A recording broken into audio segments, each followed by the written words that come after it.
사랑하고 축복합니다. 오늘 사도행전 15장은 기독교 역사에서는 대단히 중요한 회의를 여는 장면입니다. 그래서 예루살렘 회의 혹은 예루살렘 공회 아니면 예루살렘 종교회의 뭐 이렇게도 부르는 아주 중요한 그러한 회의인데요. 오늘은 그 회의의 내용을 본문으로 해서 생명을 살리는 회의. 우리가 회의한다 그러면 시험 든다 그러죠. 근데 교회에서의 회의는 대단히 중요합니다. 특별히 어떤 내용으로 회의를 하느냐가 중요하겠죠. 뭐 아무 주제도 없는데 시간만 끌고 하는 게 아니라 정말로 교회 공동체가 생명을 살리는 데 있어서 어떻게 해나가느냐에 대한 회의는 대단히 중요합니다. 우리가 공동회의도 하고 연초에 그리고 또 뭐 지난주에도 저희가 뭐 전체 기관들별로 어떻게 하는지 뭐 이런 이야기들을 함께 나눴습니다. 그런데 그 회의들이 그저 사람들의 모임으로 끝나면 사실 아무 의미가 없죠. 그런데 정말로 그 회의를 통해서 생명을 살리는 일이 일어난다면 그 회의는 대단히 가치가 있는 회의인 줄 믿습니다. 오늘 그러한 회의가 일어납니다. 앞에 14장까지 말씀에서 우리가 지도에서 본 것처럼 바울과 바나바가 1차 선교 여행을 다녀왔습니다. 그리고 그 끝에 다시 안디옥으로 돌아와서 그들이 내린 결론이 뭐냐? 노란색 글씨만 보면 하나님께서 이방인들에게 믿음의 문을 여셨다. 그걸 우리가 보았고 우리가 경험했고 그들에게도 성령이 임하는 것을 봤다라고 하는 게 1차 전도 여행의 결과입니다. 그들의 보고이죠. 그 후로 이제 여러 그 안디옥 교회에 있는 성도들과 함께 그들 함께 그곳에 모여서 신앙생활을 하던 차입니다. 이제 오늘 15장으로 와서 어떤 사건이 하나 발생이 되는데요. 1절 말씀에 보면 어떤 사람들이 하면서 유대 즉 예루살렘으로부터 어떤 사람들이 왔다라고 이야기를 합니다. 유대에서부터 어떤 사람들이 이 안디옥으로 왔습니다. 그러면서 하는 말이 할례를 받지 않으면 구원을 받을 수 없다. 왜 할례를 받아야 되느냐? 아브라함으로부터 시작된 우리 이스라엘, 유대인이라고는 하나님으로부터 선택받은 우리 유대인은 구원의 표징으로서 뭘 받느냐? 할례를 받는다. 그러니 당신들도 뭐 해야 된다? 할례를 받아야 된다라고 하는 게 이 사람들의 주장입니다. 그런데 어떻습니까? 2절에 보니까 바울과 함께한 바나바 그리고 그들로부터 예수님에 대한 믿음을 들은 많은 이방인 공동체 그리고 많은 예수 믿는 형제들이 아니다. 우리는 예수님만 믿으면 구원받을 수 있다라는 얘기를 들었다. 그렇죠? 그러니까 예수 믿으면 천국 간다 해서 교회에 왔는데 이것도 해야 되고 저것도 해야 되고 저것도 해야 구원받는다 그러면 사람들이 얼마나 당황하겠습니까? 뭐야? 교회 오라 그럴 때는 예수 믿고 천국 가라 그랬는데 교회 오니까 이것도 해야 되고 저것도 해야 되고 다 해야 구원받는다라고 얘기하니 이 사람들이 얼마나 당황합니까? 마치 그런 거죠. 바울과 바나바와 그들로부터 복음을 전해 들은 사람들은 예수만 믿으면 된다 그랬는데 뭔 소리냐? 그러면서 다툼과 변론이 일어나죠. 그래서 안 되겠다. 이 문제를 우리가 해결을 좀 받자. 그래서 예루살렘에 있는 사도들에게 이 문제를 한번 보내보자. 뭐가 맞느냐? 당신들이 좀 정답을 내려주십시오라고 해서 사람들을 보냅니다. 그래서 2절에 보면 사도와 장로들에게 사람들을 보내서 우리가 지금 믿어온 예수님을 그걸로는 완전하지 않다. 할례를 받아야 된다라고 하는 사람들이 있는데 뭐가 도대체 맞는 건지 우리가 헷갈립니다. 정답을 좀 주십시오 해가지고 그들이 바나바와 바울을 예루살렘으로 내려보냅니다. 올려보냅니다. 거기 표현은 올려보내는 거죠. 4절 말씀에 노란색 글씨만 한번 보십시오. 예루살렘에 내려왔습니다. 내려와서 형제들과 사도들, 장로들을 다 만납니다. 그러면서 하는 말이 우리가 1차 전도 여행으로 그때는 1차라는 말을 안 썼겠죠. 몇 번을 할지 모르니까. 우리가 저기는 구브로 섬도 가고 저 비시디아 안디옥 산을 넘어서 저 멀리까지 다녀왔는데 거기에서 많은 이방인들이 예수님을 믿고 그들이 세례도 받고 그들이 성령도 받았습니다. 이런 이야기들을 다 하는 겁니다. 그런데 보십시오. 예루살렘 교회 안에도 어떤 사람들이 있었냐? 바울과 같이 바리새파 사람들이 있었습니다. 이 사람들은 율법을 강조하는 사람들입니다. 그 사람들이 이야기를 합니다. 할례를 행하고 모세의 율법을 지키라 명하는 것이 뭐하다? 마땅하다. 그러니까 뭘 알 수 있느냐? 당시 예루살렘 교회 안에도 베드로나 혹은 다른 12사도처럼 예수님을 믿는 믿음을 강조했던 사람들이 있었던 것뿐만 아니라 어떤 사람들도 있었느냐? 유대인으로서 우리가 받은 구약의 율법도 지켜야 되고 그리고 예수님도 믿어야 된다라고 가르치던 사람들이 있었다라는 거죠. 이게 아직 정리가 돼 있지 않았었습니다. 왜 그러느냐? 이 문제가 일어나기 전까지는 이 이방인에 관한 주제가 공론화되기 전까지는 이게 별로 문제가 되지 않았습니다. 왜? 어차피 베드로도 누구니까? 유대인이니까. 그리고 예수님의 12사도들도 다 유대인이니까 그들이 늘 생활하던 대로 율법을 따라 절기를 지키고 그냥 그렇게 했었을 거죠. 그런데 과연 율법을 우리가 구약에 있는 율법을 모든 사람들에게 다 강요하는 게 맞느냐라고 하는 문제가 이제 등장하는 겁니다. 6절 말씀에 보면 그들이 다 모여서 뭐 합니까? 의논하지요. 이거를 이제 신학에서는 예루살렘 종교회의 이제 1차입니다. 1차, 제1차 예루살렘 종교회의. 많은 이야기들이 있습니다. 많은 사람들이 뭐 서로 갑론을박하겠죠. 토론하는 것처럼. 우리가 구약에 율법이 있지 않냐? 구약의 말씀에 보면 이것도 하고 저것도 하고 다 하지 않았냐? 예수님은 뭐라 그랬냐? 너희가 이것도 하고 저것도 하고 이거는 금하지 말고 다 하라고 말씀하지 않았냐? 아니다. 예수님이 부활하신 이후로는 우리가 예수님을 믿는 믿음만 있으면 구원함을 받을 수 있다. 막 서로 간에 막 그런 토론이 일어난 거죠. 근데 그 중에 베드로가 이야기를 합니다. 베드로도 경험이 있지 않습니까? 내가 고넬료의 집에서 했던 그 경험이 있다. 그러면서 하나님께서 이방인들로 하여금 내 입을 통해서 복음을 듣게 하시기 위해서 벌써 전부터 나를 택해서 사용하셨다. 고넬료가 내가 본 환상과 고넬료의 집에 성령이 임하셨던 것 내가 다 전해주지 않았느냐 하면서 이야기를 하는 거죠. 그러면서 하는 말이 8절인데요. 우리 같이 한번 읽어봅니다. 8절과 9절. 또 마음을 아시는 하나님이 우리에게와 같이 그들에게도 성령을 주어 증언하시고 믿음으로 그들의 마음을 깨끗이 하사 그들이나 우리나 차별하지 아니하셨느니라. 아멘. 이 베드로의 말이 대단히 중요한데요. 8절에 보면 우리에게와 같이 그들에게도 뭘 주셨다? 첫 번째, 성령을 주셨다. 베드로는 이방인이 받은 성령이 우리가 오순절날 받은 성령과 다르지 않다. 이 말은 오늘 우리 성도님들께서 예수님을 믿는 믿음으로 고백할 때 성령께서 우리 안에 임하신 그 성령도 다른 분이 아니란 이야기입니다. 한 성령을 받았다는 이야기죠. 그래서 첫 번째 이 베드로의 말에 우리가 같은 성령을 받았다. 그리고 두 번째는 뭐냐면요. 믿음으로 그들의 마음을 어떻게 하셨다? 깨끗하게 하셨다. 구약의 율법은 정한 것과 부정한 것을 가리는 일을 합니다. 그리고 우리가 정한지 부정한지를 드러내는 일을 합니다. 그런데 그 모든 일들을 넘어서 오직 믿음으로 우리가 깨끗함을 얻었다.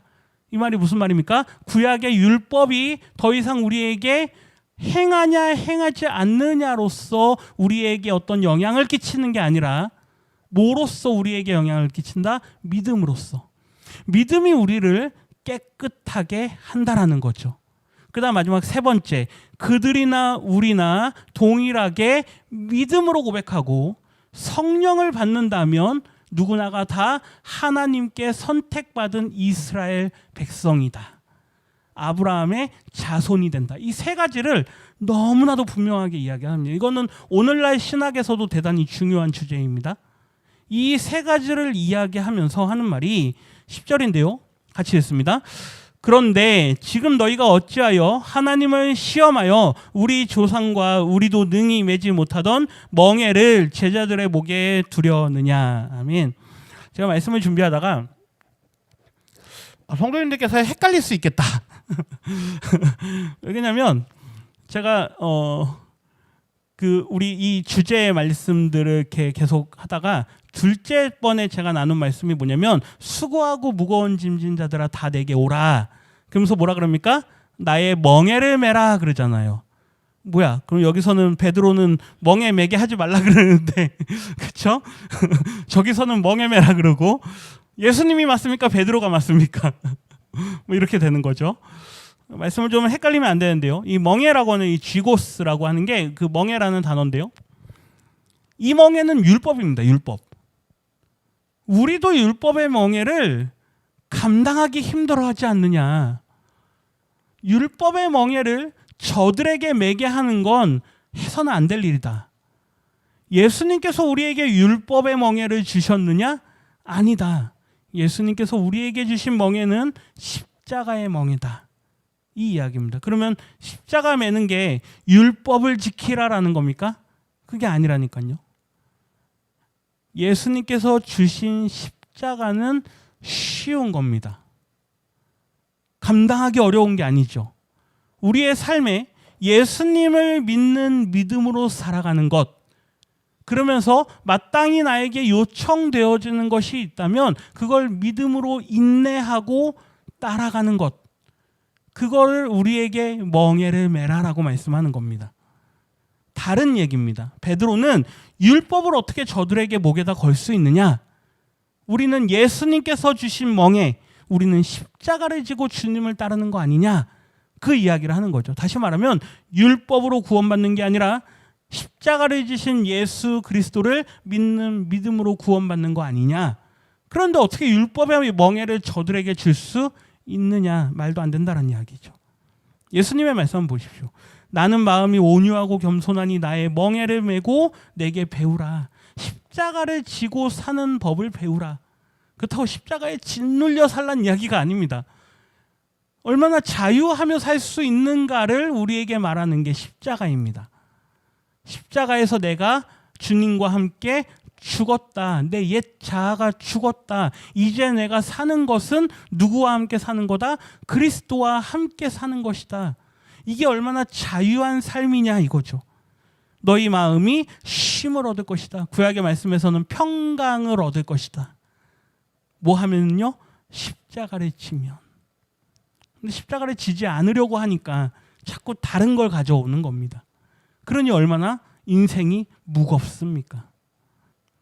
인생을 살아가는데 얼마나 인생의 무게를 힘들게 메고 살아갑니까?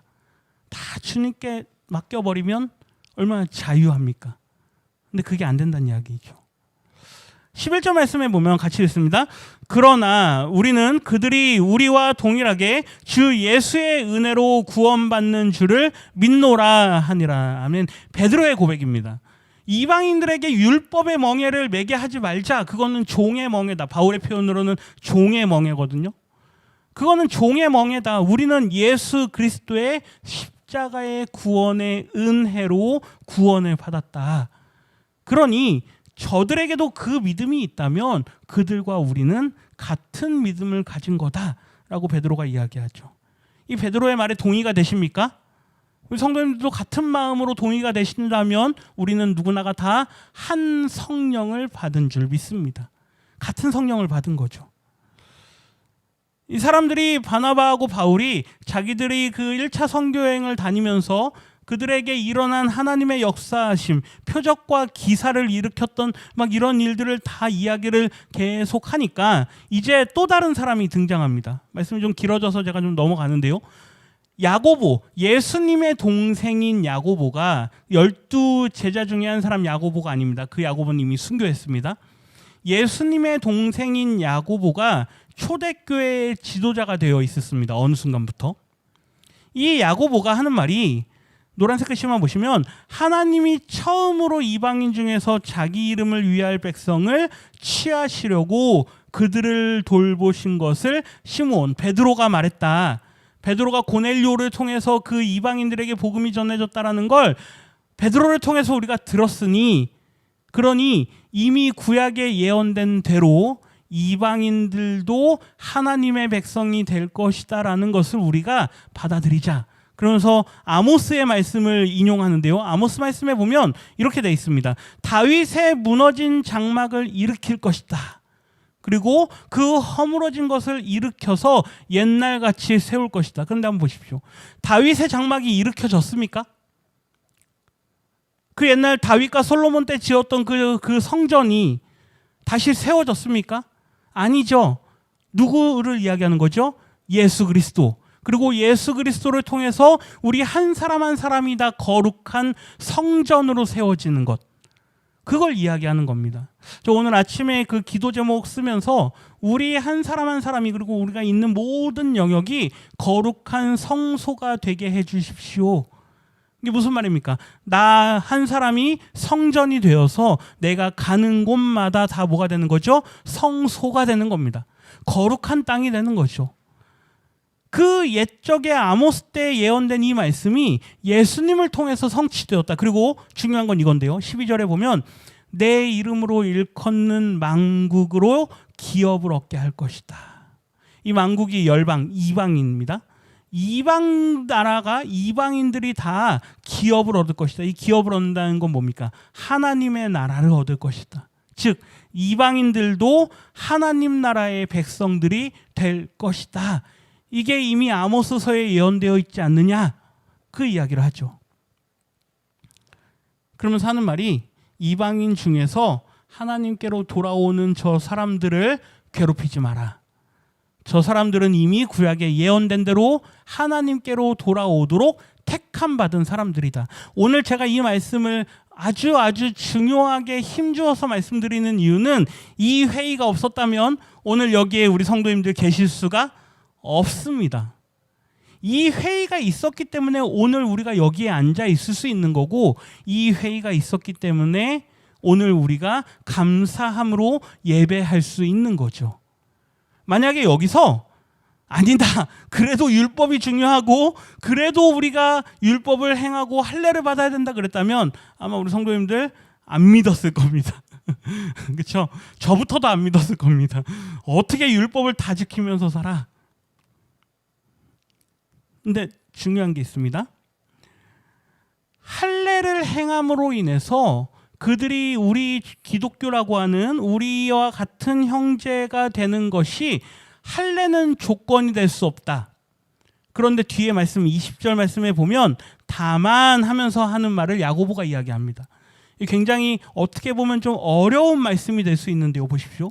우상의 더러운 것과 음행과 목매어 죽인 것과 피를 멀리하라. 이게 무슨 말입니까? 할례는 안 해도 돼. 그런데 이 얘기입니다. 할례는 안 받아도 돼. 그런데 우상의 더러운 것과 음행과 목매어 죽인 것과 피를 멀리하라. 이게 다 율법에서 나오는 말씀들이거든요. 그러면 이렇게 이야기하는 겁니다. 율법을 어떤 거는 지키지 말라 그러고 어떤 거는 율법을 지키라라고 이야기하네. 이렇게 되는 거죠. 이게 신학적으로 대단한 논쟁이 되는 주제입니다. 왜 야고보가 할례는 받지 말라라고 하면서 왜 다른 율법들은 다 지키라고 하지? 그러면서 하는 말이 21절에 보면 각 성에 저 이방인들이 사는 성에 보면 뭐가 있었습니까? 회당들이 있었죠. 바울이 다니면서 회당에 다니지 않았습니까? 회당에는 뭐가 있느냐? 모세의 율법이 있다. 그들이 율법을 전부터 들어왔을 거고 그리고 율법의 내용들을 알려고 하면 얼마든지 더 알 수 있다. 그러니 할례는 받지 않아도 되지만 다른 율법들은 다 지키게 하자. 이렇게 이야기를 하는 겁니다. 어떻습니까? 뭔가 이상하죠? 뭔가 이상하죠? 율법을 다 안 지키려면 다 안 지켜도 되는데 왜 할례는 하지 말라 그러고 다른 건 지키라 그러나? 이거 굉장히 중요한 내용인데요. 이런 겁니다. 예수님을 믿으려면 우리와 같은 공동체 안에 들어오려면 예수님을 믿는 믿음이면 들어올 수 있다. 전에는 우리와 같은 입교를 하려면 할례를 받았어야 되는데 그게 아니다. 들어오는 조건이 달라졌습니다. 들어오는 조건이 전에는 뭐였죠? 할례. 일단 할례를 받아라. 그 다른 건 그 다음 문제다. 그런데 이제는 할례 안 받아도 된다. 예수님만 믿으면 들어올 수 있다. 이야기죠. 그래서 할례는 무엇과 관련된 거냐? 입교와 관련된 겁니다. 이 신앙으로 들어오기 위해서 먼저 문턱이 있었던 거죠. 그런데 그 문턱을 완전 낮춰버린 겁니다. 그래서 할례는 받지 마라. 그런데 당신들은 이방인들이었지 않느냐. 그 말은 당신들이 바울을 만났건 바나바를 만났건 다른 어떤 사람을 만났건 복음을 전해 듣기 이전에 당신들의 삶의 모습이 어땠느냐. 당신들의 삶의 모습이 우상 숭배와 매우 밀접하게 살아오지 않았느냐. 그러니 과거에 하던 그 우상 숭배와 관련된 것들, 지금 말하는 20절에 말하는 우상의 더러운 것, 음행도 우상 숭배와 관련된 겁니다. 목매어 죽인 것, 피를 멀리하라, 이런 말씀들은 다 우상 숭배의 어떤 그러한 상황에서 발생되어지는 것들이기 때문에 과거의 습관으로부터 당신들의 삶이 좀 정결하게 끊어져야 될 필요가 있다 라고 하는 것을 말하는 겁니다. 그러니까 왜 여기서는 율법을 지키라 그러고 왜 여기서는 율법을 지키지 말라 그러냐, 그 이야기가 아니란 이야기죠. 들어오기 위해서 받아야 했던 할례 이제 안 받아도 된다. 단 율법을 지키면서 살아가라라는 이야기가 아니라 당신들의 삶에 아주 밀접하게 연결되어 있던 우상 숭배와 관련된 것들, 그 모든 생활 습관들을 다 정리하라라는 이야기죠. 이런 겁니다. 어떤 사람이 교회에 전도돼서 왔습니다. 교회 오려면 뭐 헌금을 뭐 얼마를 드려야 교회에 들어올 수 있습니까? 지금도 어떤 이단들은 그걸 강요합니다. 돈을 얼마를 내야 들어올 수 있다. 근데 우리는 그게 아니죠. 믿음으로 들어올 수 있습니다. 그리고 그 사람을 잘 교육해서 신앙 고백을 받으면 세례도 주고 하죠. 그런데 중요한 건 그 사람이 들어오기 전에, 예수님을 믿기 전에 과거의 삶이 어땠냐 이겁니다. 과거의 삶이. 우리가 그 사람에게 율법을 줍니까? 그게 아니죠. 당신이 과거에 사기를 치고 당신이 과거에, 그렇죠? 그렇게 문란하게 살고 술, 담배 하고 그렇게 당신이 과거에 여러 복잡한 삶을 살던 걸 예수님을 믿으면서 이제는 좀 뭐 하십시오. 정리하십시오. 우리식으로 이야기하면 그런 거죠. 예수님을 믿으면서 어떻게 사기를 치며 살겠습니까? 예수님을 믿으면서 어떻게 우상 숭배를 하며 살겠습니까? 그래서 바울이 그러죠. 너희가 어떻게 해요? 이것과 저것을 어떻게 겸하여서 섬기겠느냐?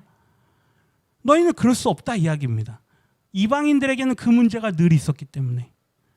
그래서 오늘 이 야고보가 하는 말이 할례는 들어오기 위한 어떤 조건이었기 때문에 예수님을 믿는다면 안 받아도 됩니다. 그런데 나중에 보면 디모데에게는 할례를 행하고 막 그런 일이 있지 않습니까? 그러니까 유대인과의 관계를 위해서 어떤 경우에는 율법을 또 행하는 그런 게 있는데, 중요한 건 이방인들에게는 들어오기 위해서 받아야만 했던 할례는 안 받아도 된다. 믿음으로 구원받을 수 있다. 단 당신들의 우상 숭배하는 생활 습관은 다 뭐하라? 제거하라. 이게 야고보가 내리는 결론입니다. 얼마나 지혜로운 결론인지 모릅니다.